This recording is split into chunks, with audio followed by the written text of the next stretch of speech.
Yo, so I want to make a short video here that's going into a sort of walkthrough of my daily routines and some products. These things all are very helpful and kind of critical for me to ever, first off, find but also maintain any bit of balance.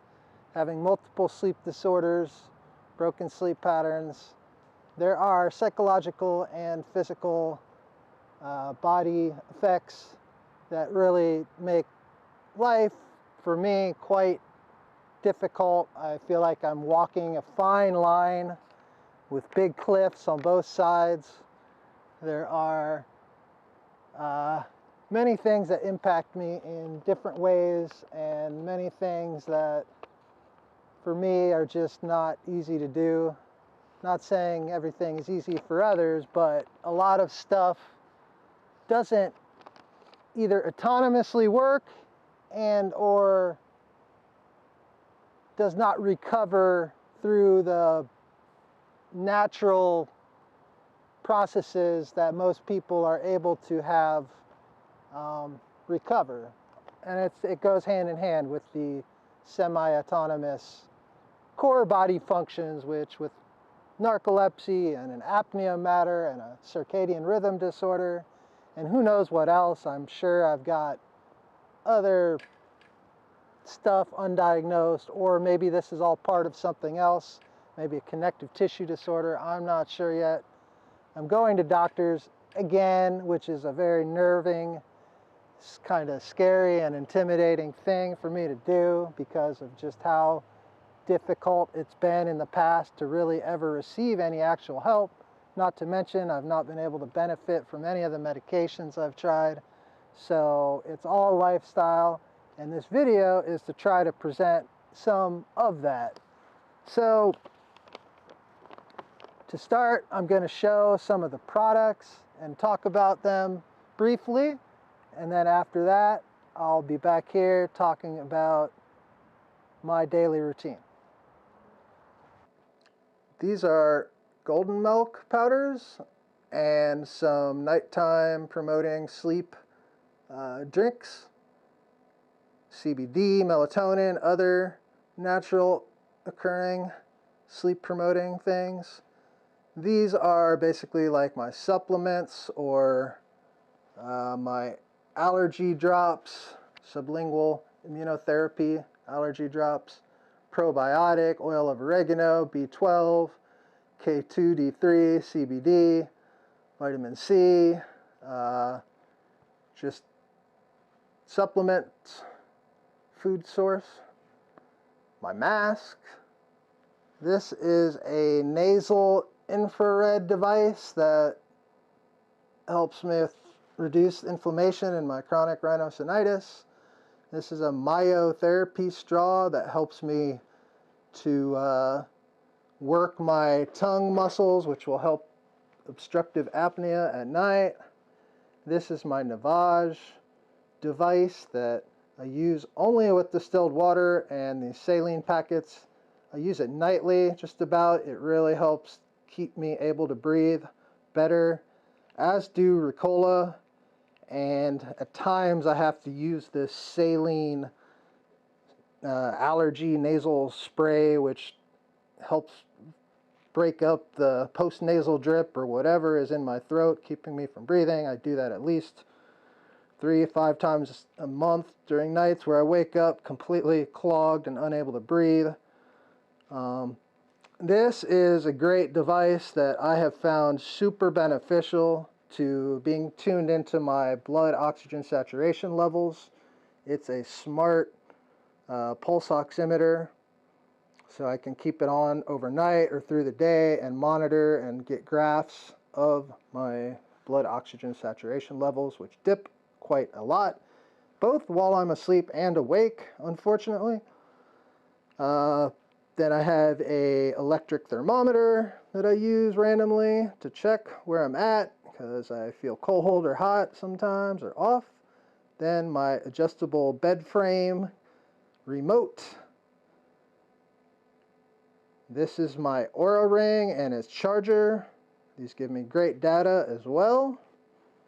And then for winter, my humidor with aromatherapy drops.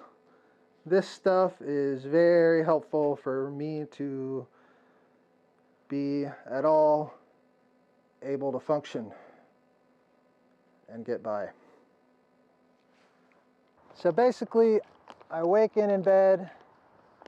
I'm often laying there dreaming and trying to sleep more, but ever since I got this pulse oximeter device, I've been seeing how much my SpO2 drops, and if I stay in bed after a large drop, it really, I think, is bad. So I've been trying to get out of bed and keep my kind of nights or time in bed overnight shorter, although the result has been I'm having to take more naps during the day, but that's okay for now.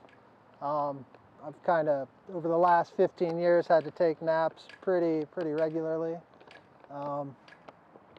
So I upload my data from my Oura Ring and my pulse oximeter onto my phone, and I look at both my readiness and my sleep data. The Oura Ring tells me some readiness stuff, for instance, heart rate variability, body temperature change. You can look at your activities over the previous days and whatnot. After looking at that stuff briefly, or at least uploading it, I take a shower where I start in warm, hot water. I do all my washing, and then I turn it to cold water, and I spend 5, 10 seconds, maybe 20 seconds sometimes, rubbing my collarbone up and down, pressing and rubbing.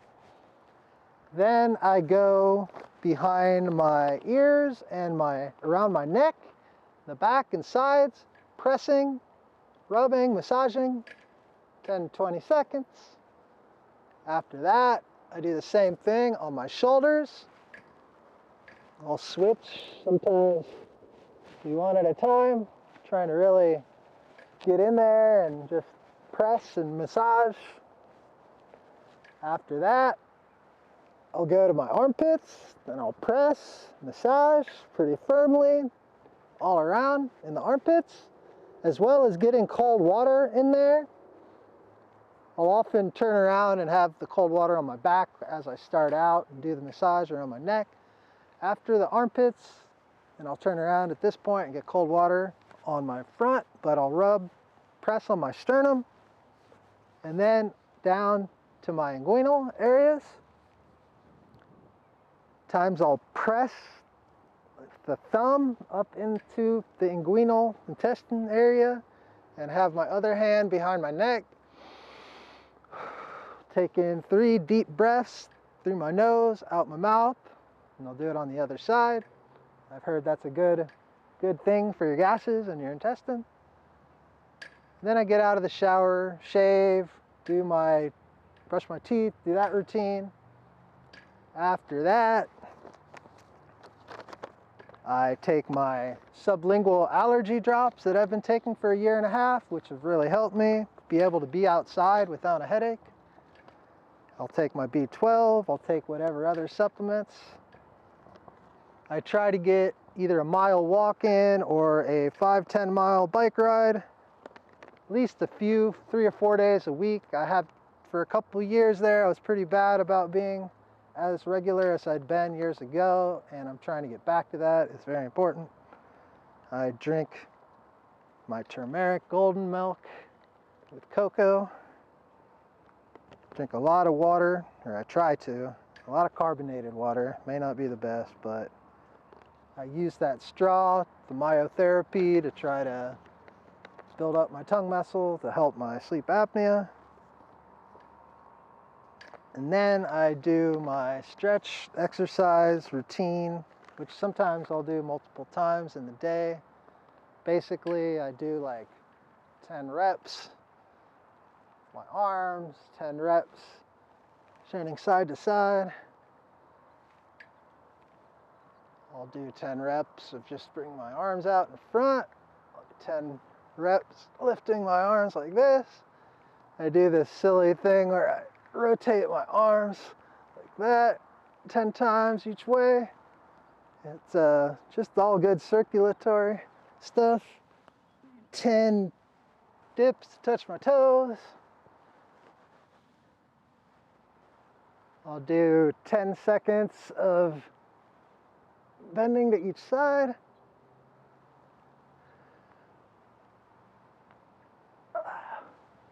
Do 10 rotations each way of my hips, my waist. I feel so silly out here. I went to like a park and there's so many homeless people that were making all sorts of noise, and setting up the camera like this, doing this, wasn't gonna happen. So I chose the cemetery.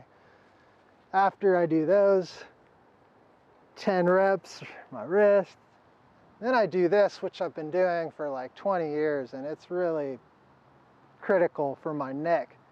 But basically I try to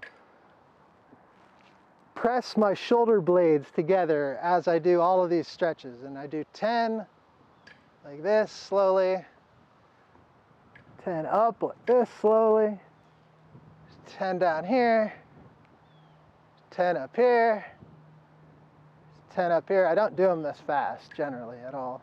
Sometimes I have to, but 10 like this. And then I'll do like 10 seconds here, 10 seconds here. Off balance. 10 seconds here and 10 seconds here, and then I'll do it the other foot, 10 seconds. And then I do another set of 10 of each of these. And that usually takes me like 10, 15 minutes, depending on how fast I do the reps. That's very beneficial when I'm not feeling right. If my oxygen is okay, I can do that. But if my oxygen is low, sometimes I can't even get through that without feeling like I need to sit, or I'm a little bit faintish or something. And then lastly, I mean, I need downtime. I need to be calm. I need to be relaxed. The way I see it is that because I have this broken sleep patterns due to the narcolepsy, I skip over light sleep. I get a lot of REM sleep, but the light sleep is responsible for body recovery, and I feel like downtime, being relaxed and calm, really can almost not replace at all, but it can sort of make up slightly for that loss of light sleep. So I try to live in that manner with a lot of relaxed, calm downtime, because I am very prone to stress and it really has a negative effect on me. So I think I've gone through what I wanted to touch on in this video. I don't know who will watch this or if anybody will get anything from this, but I'm going to put it out there. So there you go. Thanks for watching. Check out my Patreon. If you like photography, you like video stuff, wildlife, birds, just abstract stuff sometimes. I like to do that with the photography. Yeah, my Patreon, Narcoplexic, is where you can find that stuff, and then some more of this in-depth, touching on my life difficulties, my battles, and thank you.